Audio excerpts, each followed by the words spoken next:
Então, boa tarde a todos mais uma vez, sejam muito bem-vindos ao curso. Estamos aí na nossa 11ª aula, né?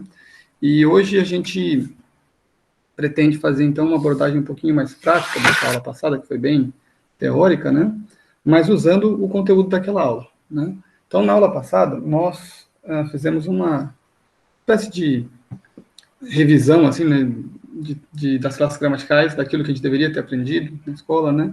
E tentando dar um contexto de síntese, né, de unidade para o assunto, né, uma abordagem um tanto filosófica, a gente pode dizer assim, né, por mais simples que seja, que tenha sido. Né. Então, eu gostaria de começar hoje só fazendo uma breve revisão do assunto, né, relembrando aí as classes e as suas principais características, né, as suas essências, para a gente seguir, né.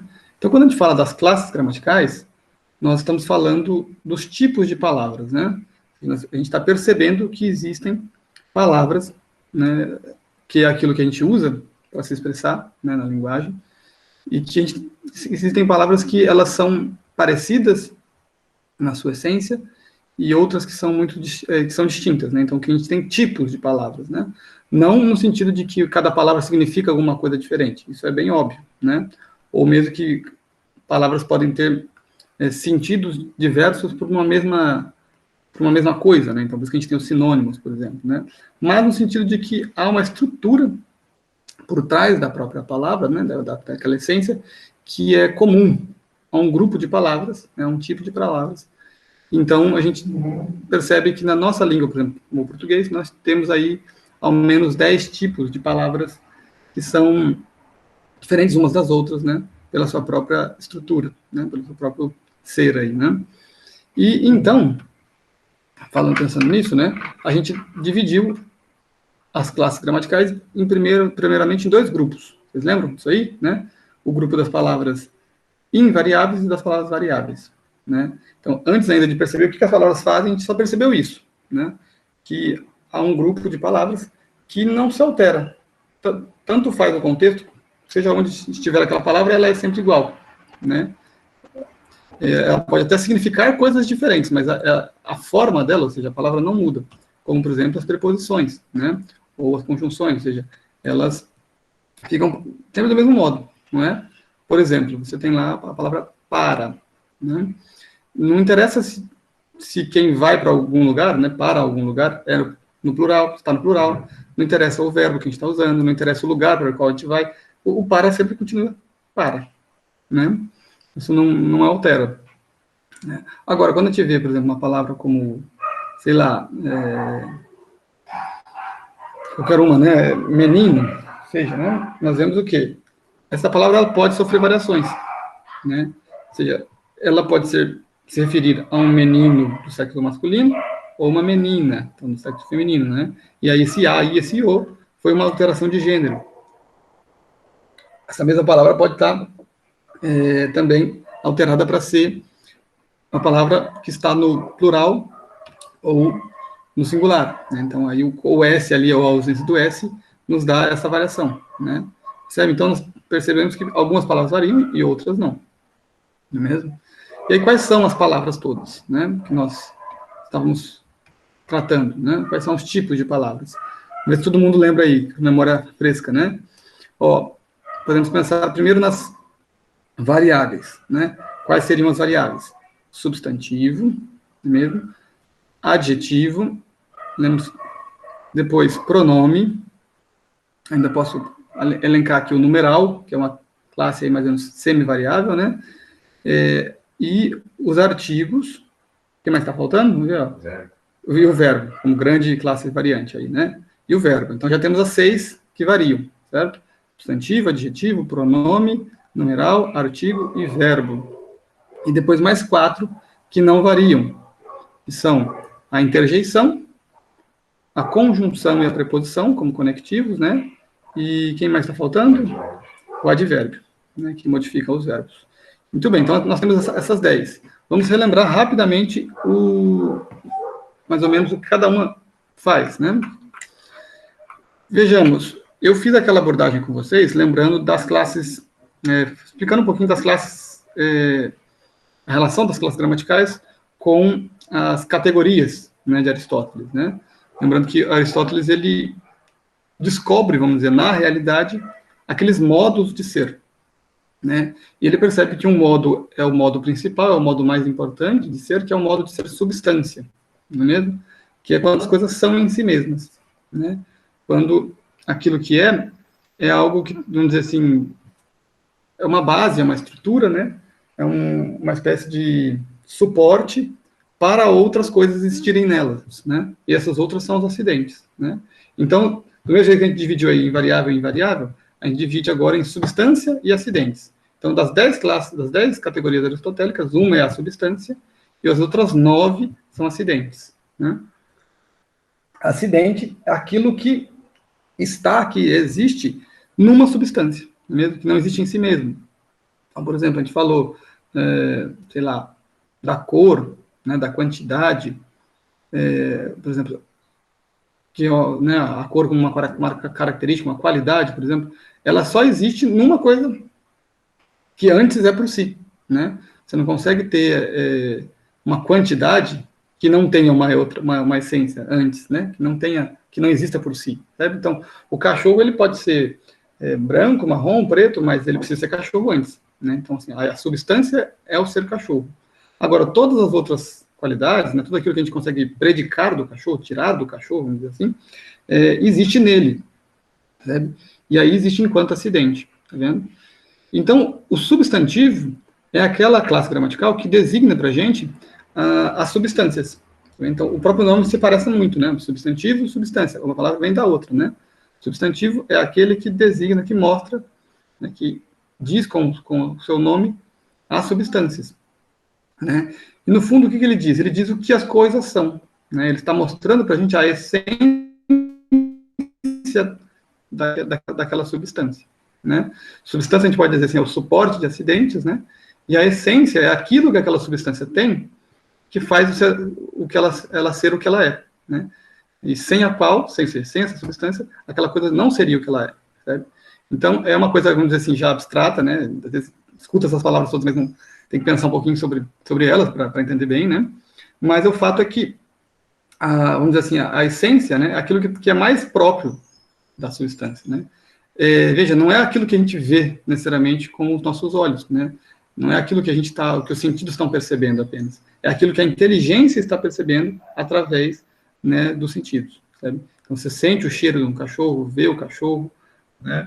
Você, por ter visto muitos cachorros, você já reconhece, opa, tem algo em comum aí. Esse algo em comum é a essência, sabe? Mas quem enxerga isso aí não é o seu olho, né? É a sua inteligência. É a sua inteligência que faz perceber, né, que realmente nós temos aí um ser de mesma essência, né? Agora, ressalvando o fato de que cada uma desses seres, né, ou seja, cada cachorro é uma substância.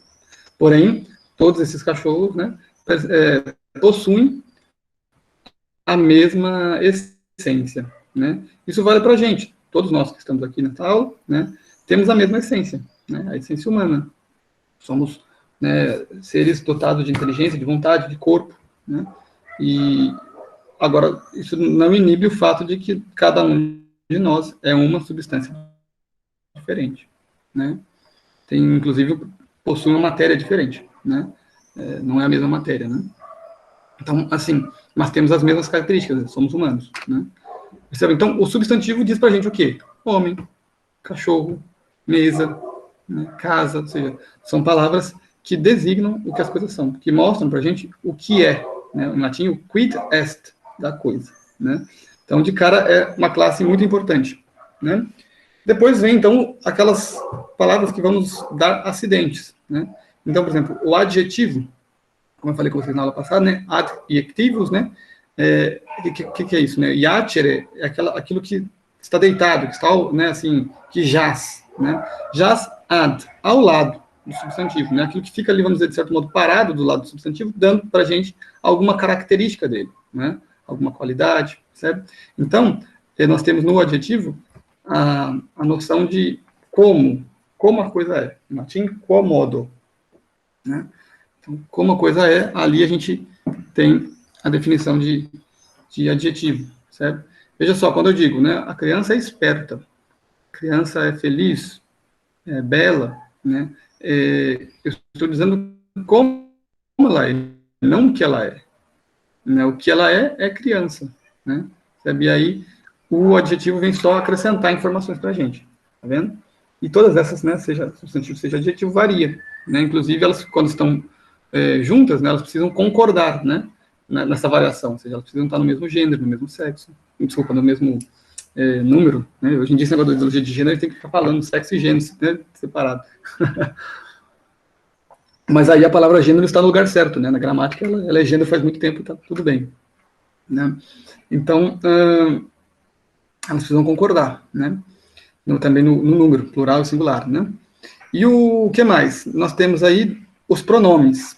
Os pronomes são uma classe distinta, uma classe muito interessante e que na prática mesmo é uma classe bastante exigente, né, no seu uso, né, na linguagem, sobretudo em textos mais rebuscados, né? O pronome, o que ele serve? Para que ele serve? Ele serve para dizer alguma coisa sem falar a essência. Você se refere a algum substantivo, por exemplo, né? Porém, você não diz o nome daquele substantivo porque você não quer mostrar a essência, né? Então, a gente consegue fazer isso com pronome e ele fica no lugar do nome, né? Por isso que ele pronome, né? Quer dizer, seja, no lugar de um nome. Tá vendo? Então, no lugar de um substantivo está um pronome. Né? Eu, ele, tu, né?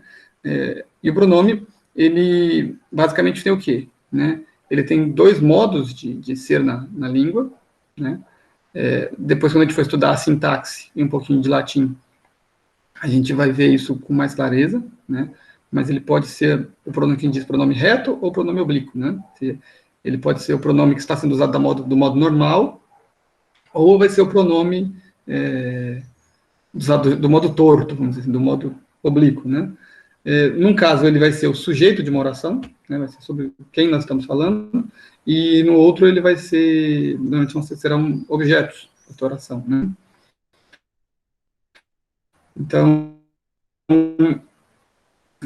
o pronome, ele também é muito útil para a gente pensar depois nos verbos, né?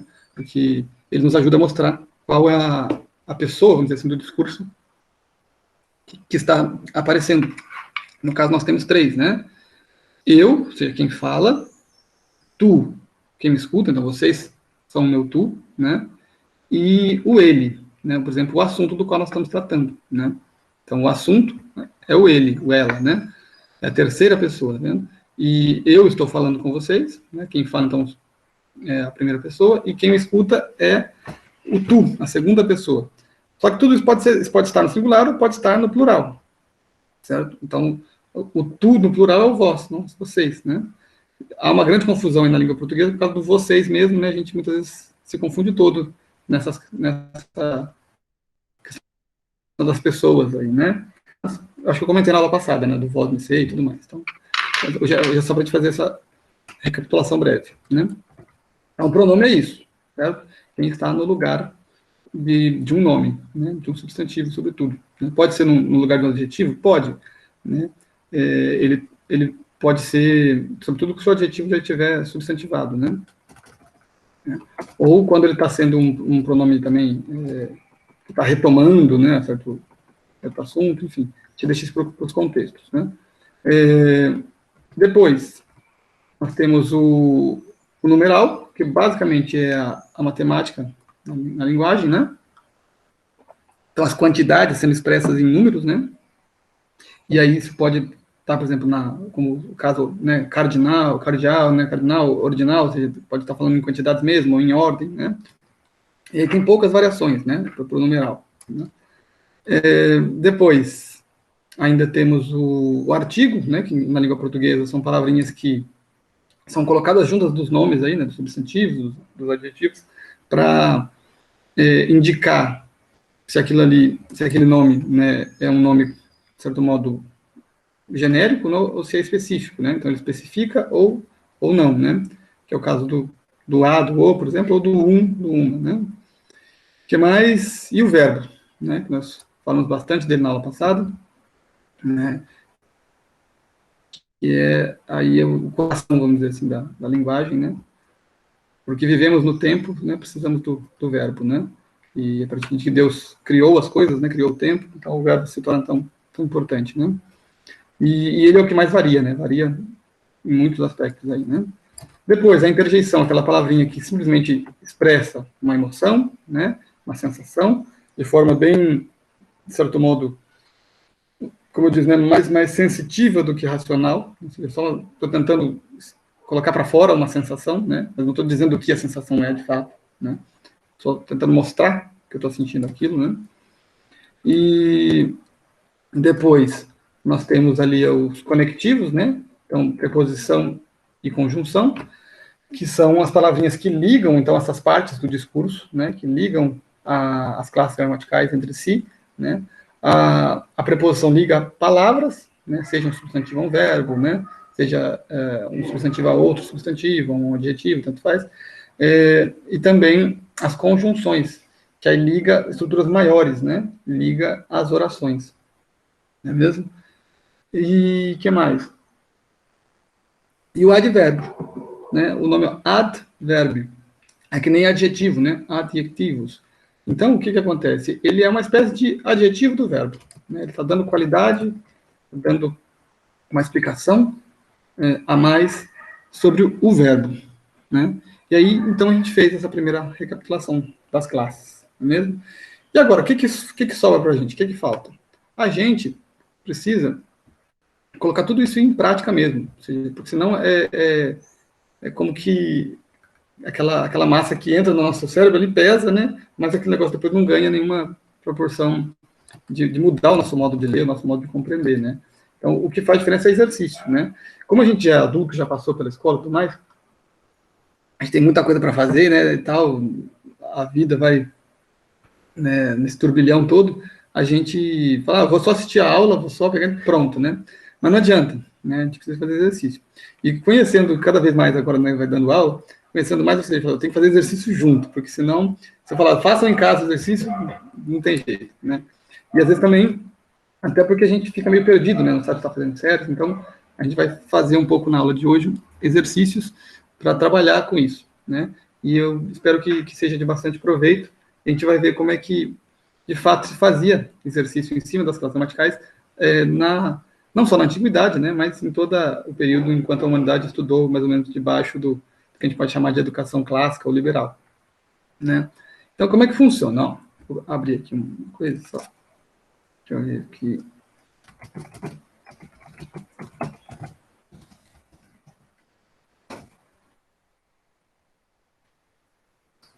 Eu acabei não preparando uma coisa aqui, então não vou mostrar, mas eu só queria fazer o seguinte comentário. Eu não sei se vocês sabem, mas na antiguidade, quando se escrevia num papiro, assim, algum texto, aqui, acho que achei uma foto aqui, eu vou colocar para vocês. Ver se adianta. Não, calma aí. É que isso aqui já é medieval mesmo. Eu queria, talvez... Eu vou procurar aqui melhor exercício se eu acho. Né?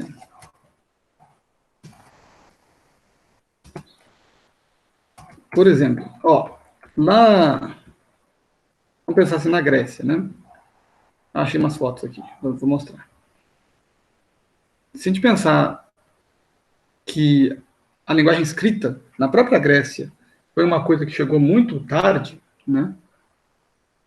Posso estar errando a data aqui, mas eu acho que é mais ou menos por volta do século V, VI, antes de Cristo, que a escrita realmente passa a ser usada, né?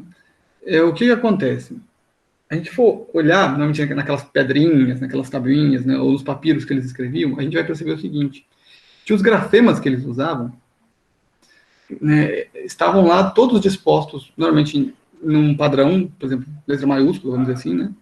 E que é tudo grudado, tudo junto. Você não tinha essa noção que a gente tem hoje de separar uma palavra da outra ali, né? Talvez até por uma questão econômica mesmo, ou seja, se você está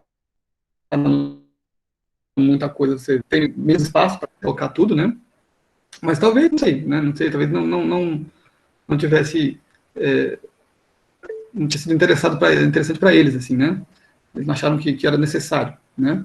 Mas o fato é que a gente pode imaginar que eles eram muito mais rústicos em muitas coisas, né, muito mais brutos, mas eu espero que você já, com essas aulas que a gente tem dado, você já tenha mais aquela sensação de perceber que, olha, a linguagem humana não foi evoluindo. Então, assim, não é que eles eram burros e depois ele foi ficando inteligente, né? O Homero não era burro, ou seja, o Homero não sabia usar pouco a linguagem, né? Então, assim, é inconcebível de achar que eles escreviam tudo junto porque eles não percebiam a diferença entre as palavras. Óbvio que não. Eles percebiam, né? Que as palavras eram diferentes e estavam ali separadas, né? No próprio discurso, né? A gente fala de um jeito que, né, é muito nítido que as palavras não são uma coisa só, né? Cada coisa está sendo uma coisa congregada na outra, grudada na outra para fazer sentido, não é mesmo? Porém, eles escreviam tudo grudadinho. Então, eu vou mostrar para vocês aqui numa tela aqui do Google, né? Por exemplo, alguns pedaços aí, né, de escritas. Está mostrando para vocês? Apareceu aí?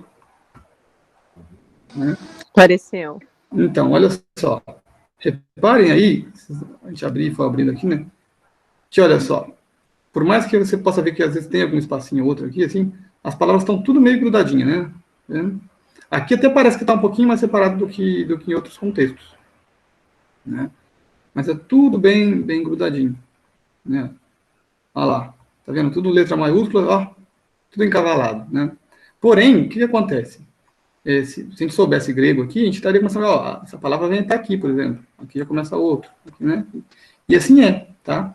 E, por exemplo, as escrituras, né, que foram escritas, seja lá no hebraico, que aí a coisa é pior ainda, né? Porque aí os signos hebraicos são mais confusos, né? E tem todo um aspecto numerológico que está por trás, enfim, né? Mas se a gente for pensar no grego, que foi a língua escrita, né, na qual foi escrita o Novo Testamento, ou mesmo todo o Antigo Testamento foi traduzido, né, na Septuaginta para grego. Então era tudo assim, ó. Era tudo grudado desse jeito, né? E não tinha vírgula, não tinha ponto, não tinha nada. Era tudo fruto da interpretação. Sabe? Então, a pessoa que fosse se tornar um escriba, né, assim, uma pessoa que ia lidar com esse texto aqui, ele passava muito tempo estudando para aprender a ler, né, o texto, mas, veja só, não era uma mera alfabetização. É esse processo de letramento que nós estamos falando, né, nessas aulas todas.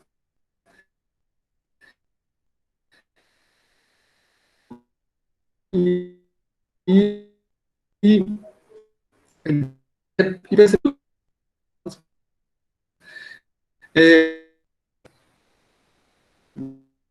né, que ele vai escolher para interrogação, para deixar claro para a gente que aquilo ali era uma pergunta.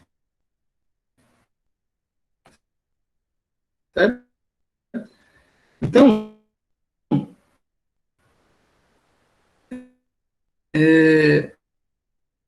o que acontecia? A primeira coisa que a criança ia aprendendo, por exemplo, era a pronunciar, né? Também por via imitativa, né? Normalmente isso era feito com poesia também, como a gente falou, né? E aí eles iam aprendendo a recitar o texto. E aconteceu o quê? Na Idade Média, já mais para o final do primeiro milênio, tá? Que a escrita começa a mudar. Eu vou pegar aqui um outro exemplo. Deixa eu ver se eu tenho aqui exemplo. Né? Se a gente for olhar aqui no... Ó, já tem... Vou mudar aqui a tela para vocês. Aí vai dar para a gente ver uma diferença.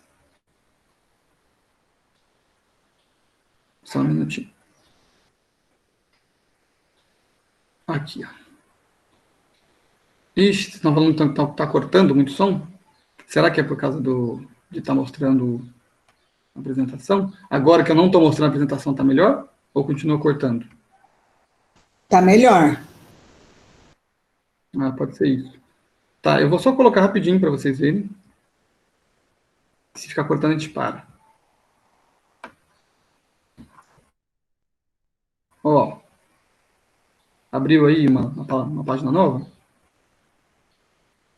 Se a gente reparar aqui, ó, já vê que está tudo grudado, mais ou menos grudado, né? Já tem um pouquinho mais de espaço. Já dá, ó, quem conhece latim aqui já começa a entender as palavras. Mas está meio grudadinho ainda. Mas agora, olha isso aqui, ó. Deixa eu pegar aqui. Ó. Tá meio grudadinho, mas já tem espaço. Tá bom? É pouca coisa, mas já tem. E tá vendo esse montão de margem? Curioso, né? Porque antes queriam economizar, né? Olha lá, olha o tanto de margem, tá vendo? Por quê? Agora, o que começa a acontecer? A, a própria Bíblia, ela vai ser seccionada em versículos, né? Que é o que a gente usa até hoje. Então, isso não existia, tá? Você não tinha como citar, assim, sei lá, né? São Mateus, capítulo 16, versículo 19, não tinha, era tudo uma coisa assim, de Cristo, no qual se começam assim, as escolas, né, medievais começam a criar uma estrutura, criar um modo de ser, sobretudo debaixo do Carlos Magno, né? Então é um período que a gente chama aí de certo modo, a gente chama de renascimento carolíngio, né? Ou seja, a Europa começa a ter uma específica em termos de unidade debaixo desse Sacro Império Romano-Germânico, né, de Carlos Magno. Tá? E aí ele era um militar, vamos dizer assim, né, uma pessoa um pouco chucra, bruta, mas muito interessada em educação também. Então, ele chama deixa eu tirar já daqui para não... Inclusive, por exemplo, a cidade de Nova York, né? Agora melhorou, porque eu tirei. Tá me ouvindo melhor? Tá, então é isso mesmo. Era o problema de mostrar aqui a tela. Eu já parei. Então, o que acontece? O Carlos Magno chama, então, esse monge da cidade de York, a cidade que existe lá nos Estados Unidos hoje, Nova York, né, New York, é esta Nova York, que ela é da Inglaterra, né? Então, York é a cidade da Inglaterra. Quando os ingleses vão para os Estados Unidos, fundam lá a Nova York, né? Essa cidade é antiquíssima, muito importante. Lá tinha um mosteiro a ser muito valorizada pelos monges, né? E os ingleses nessa época são muito importantes, ali por volta do século VI, mais ou menos, né? E eles vão criando uma tradição educacional que é uma espécie de adaptação do que se tinha de educação na antiguidade, né, para os fins cristãos, né? Então você tem, por exemplo, São Beda, o Venerável, né? Vários autores importantes ali medievais ingleses, né? Também na Irlanda esse processo é muito muito frutuoso. E aí o Carlos Magno manda chamar e começar a ser uma espécie de ministro da educação, vamos dizer assim, do Carlos Magno. Né? Ele vai estruturar, né, as escolas agora desse novo império. Né? E então você tem todo um resgate, todo um renascimento das letras, né, dos estudos, da cultura. E eles precisam começar, vamos dizer assim, a estruturar um modo de ensinar. Né? E eles fazem o quê? Né, as escolas de artes liberais, né, e, como a gente está vendo, a gramática é a primeira e a mais, de certo modo, importante das artes, porque é a que mais levava tempo. Né? Então, os monges começam a fazer o quê? Pequenos, mas escreviam o texto e havia muita margem. Para quê? Para que o aluno pudesse anotar. Porque agora, simplesmente, ele não vai simplesmente ler, mas ele vai anotar e escrever muitas coisas na margem, né? Também quem escreveu, então tinha o escriba ali, né, o monge que era o copista, e você tem uma série de anotações com outro tipo que está ali do lado, né? E um dos exercícios que eles faziam é esse exercício que a gente vai fazer hoje, tá? O pessoal disse que está travando muito, que coisa, né? Até hoje não tinha nenhuma aula travando desse jeito.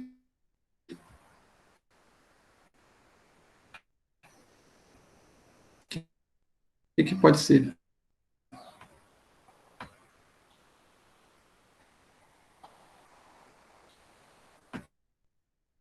Bem, vocês vão me falando aí, qualquer coisa a gente cria uma nova chamada, né? Mas o que eles faziam, então? As classes gramaticais de cada palavra que está no texto. Seja um salmo, seja um poema, né? E vão começar a anotar tudo do lado, certo? Do Hélio Donato, né, que foi um importante gramático do mundo latino, né? Que... A pessoa falando que está travando muito.